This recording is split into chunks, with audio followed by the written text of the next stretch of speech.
Hi folks, happy Friday, welcome to the weekend. I have to pack for the holidays, so I will be brief today. This week I've not made much progress on the reading front. Having bounced hard off Deep Wheel Orcadia at the end of last week, I decided to insert another slim volume into my reading plans instead, A Nela by Adam Roberts, The Man Who Would Be King. This is a swift read, really it's not much more than a substantial short story. The setting is Afghanistan, specifically the Afghani zone, which is an area of oddness which kills all who enter it. Harking back to Kipling to a degree, in sci-fi terms this was a mashup of Roadside Picnic, Jeff Vandermeer's Southern Reach books, with a healthy dose of Star Trek, bizarrely. The premise is that if all humans that enter the zone die, then what if non-humans enter? What defines a non-human? If two people are such serious Star Trek cosplayers that they believe that they are in fact Klingon or Vulcan, can they prevail? It's an odd little book. I did enjoy the strangeness of the zone, which we only see in snippets and hints.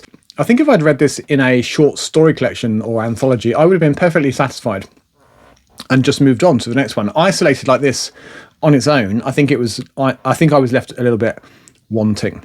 Next, I confidently tackled another slim book, expecting to burn through it pretty quickly. To borrow a football or soccer, if you must, saying, this was a game of two halves. Part 1 was interesting. We're on Lithia with a 4-person assessment team who have the job of deciding whether the planet is suitable for a treaty, for human settlement, for resource exploitation, or if it should be cordoned off and ignored. All are scientists of one stripe or another, and one is also a Jesuit priest. The local aliens are reptilian, your standard issue 12-foot lizard alien, and their society functions well. They're clearly intelligent, logical, and kind creatures. So far, so good. The issue, from the priest's perspective at least, is that they don't have any religion, no God. He takes the view that if they're this perfect and yet without a God, then they must have been put there by the devil, the adversary, just to tempt us poor humans.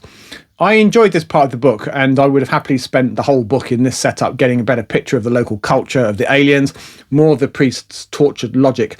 But just as I was settling in, Blish kind of flipped the table on us, and part 2 is set on Earth. The 4 are back, step-parents now to an egg which hatches and develops into a stunted version of the Lithian lizards. I got very bogged down in this part of the book. I found it uninteresting, and in the end, I kind of consider it a technical DNF. I started to scan the pages to see if anything looked interesting, flipping and flipping and flipping. And eventually I looked at the Wikipedia synopsis to find out what happens and just called it done. I just couldn't be bothered. I was maybe 80% through, and I should have DNF'd it much sooner, to be honest. So part 1 was good, interesting, more of that, yes please. Part 2, dull as dishwater. Very much not my cup of tea. On audiobook, I'm about halfway through Kingdoms of Death, which is part 4 of Sun Eater, and shock horror, I'm enjoying this less than the other 3, at least so far. It might pick up in the second half. I expect I'll finish it during the week, so more on this in the next update. I've also made just a start on The Ministry of the Future by Kim Stanley Robinson. I'm only about 40 pages in, and so far it's rather bleak. Millions are dying in extreme heat. I think I'm going to enjoy it. I generally like his writing, even if it is a bit dry and nerdy, and this is arguably the most pressing issue facing us as a species. Channel stuff next, then. Subscribers are at 2,997 at the time of recording, almost at the 3,000 mark, which is up 60 on last week, a bumper week for me. If you're one of those 60, or if you've just happened across this channel for the first time today, a huge welcome to you all. I'm John, and I focus on reading, collecting, and chatting about science fiction books, old and new. Comment of the week this week was from Sean, who vented about the many versions of The City and the Stars, one of the stinkers from my reading in the first half of the year. There are shorter versions, different versions, longer versions, all sorts. And personally, I can't imagine a longer version of this book. It felt like it lasted forever when I read it. Thanks to Sean for taking the time to comment, and of course thanks to all of you that do. I do try to read and respond to everyone. Let's take a look at what was on the channel this week. On Sunday, I tier ranked the 10 books that I read during June, declaring in the process my book of the month. Which books were galactic gems and which were cosmic catastrophes? You'll just have to watch it to find out. On Wednesday, I took a look at the highs and lows from the first 6 months of this year. I was surprised to find that I'd read 70 science fiction books in total. And in this video, I look at which might be contenders for a top 10 of the year, which were surprises for one reason or another, and which were really grave disappointments, which I'm pleased to say there were very few of.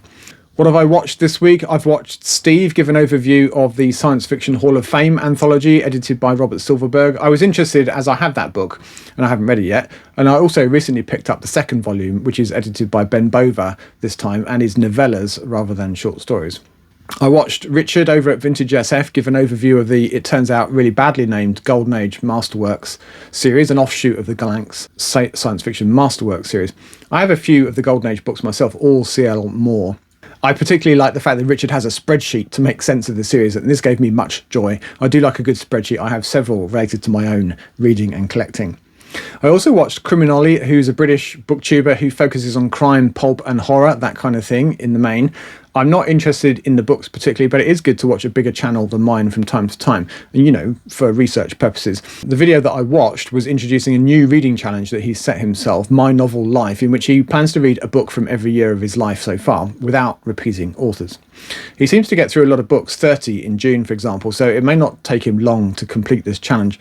I do like the idea, and I'm minded to shamelessly steal it for my channel, or something very like it anyway, but more on that when I get back from the holes. On the book buying front, I had a trip into London to meet Bruce, a regular viewer of this channel, who was in town very briefly. We did a quick blast of some used bookshops of my acquaintance, each coming away with a modest haul, and then we had a quick bite of lunch. And I've also taken delivery of several books this week, including a KW Gita that I'd completely forgotten that I'd ordered. And I've accumulated enough now for a haul. I think the tally is 31 books. Actually, that book haul is all you can look forward to video-wise in the coming week. I managed to record and post the haul the other day, so that will be up on Tuesday next week. And I think that'll be it. I'll be busy enjoying a bit of sunshine in France. I am hoping to get a bunch of science fiction reading done while I'm there. And I may actually get to make a weekly update video for that week, as we're back for my son's university graduation on Thursday evening.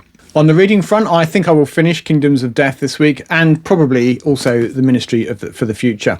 I will take some light reading with me to France, probably the first Vatta's War book. And I think I'll take Robopocalypse, which is a light, fun read, I believe. And I'll also take the Chambers book, Record of a Spaceborne Few, which, if it's anything like the other two, will also be light, but quite entertaining. That lot should keep me going, and then I'll be back, as I say, with an update, probably anyway, on Friday of next week. As always, thank you for watching. Have a great weekend, and until next time, goodbye for now.